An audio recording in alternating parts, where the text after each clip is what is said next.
हम प्रिंस अहाँ सबके प्रणाम करै छी। हमर मम्मी पूनम मिश्रा के यूट्यूब चैनल के सब्सक्राइब जरूर करू और घंटी के निशान के जरूर दबाओ। जय मिथिला, जय मैथिली। मैया आइब रहल छथि, माता आइब रहल छथि, देखियो हमरा अंगना गे, खन खन खन के कंगना गे ना। मैया आइब रहल छथि, देखियो हमरा अंगना गे, खन खन खन के कंगना गे ना।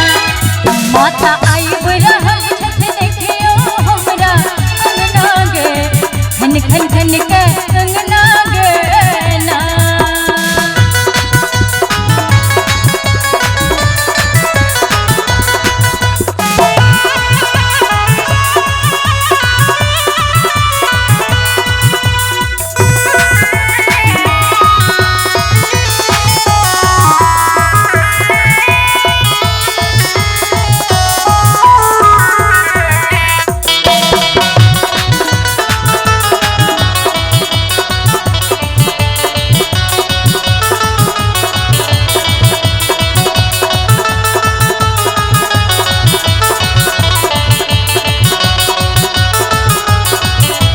मैया सिंहे ऊपर विराजत, त्रिशूल संगे सदिखन राखत। मैया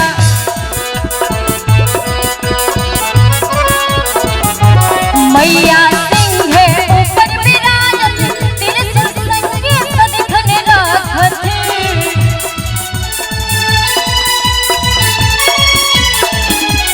ओहि सा संहारत माँ, ओहि सा संहारत माँ, दानव दुष्ट दलन मागे, खन खन खन के कंगना गे ना। ओहि सा दुष्ट संहारत, दानव दुष्ट दलन मागे, खन खन खन के कंगना गे ना।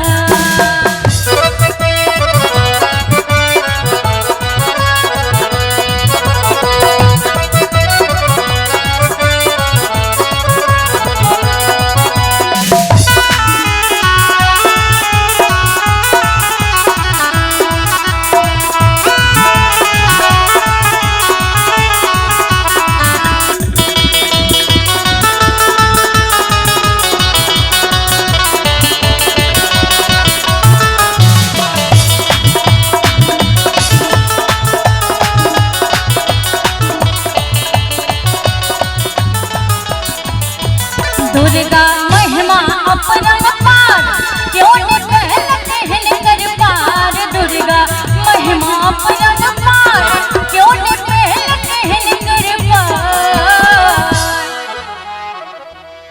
दुर्गा महिमा अपरंपार, क्यों न कहलत हिनकर पार। दै छथि सबके अनधन, बेटा चानी सोन मांगे,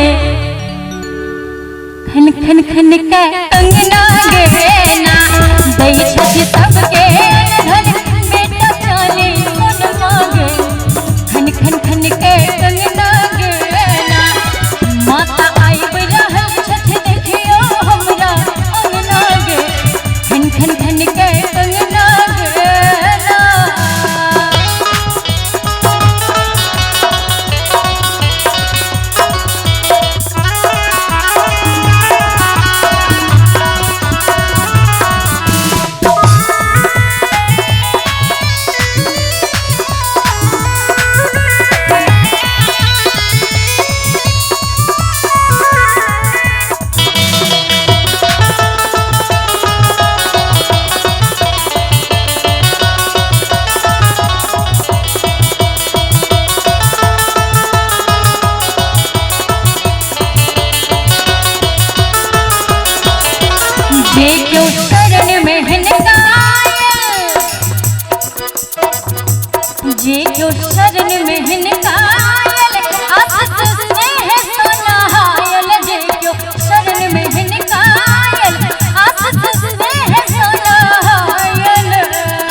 एक बार मैया के नाम पर जोरदार ताली बजाकर सब क्यों सुनू मणिकांत के रखियन मैया अपन चरण मांगे खन खन खन के कंगना गे।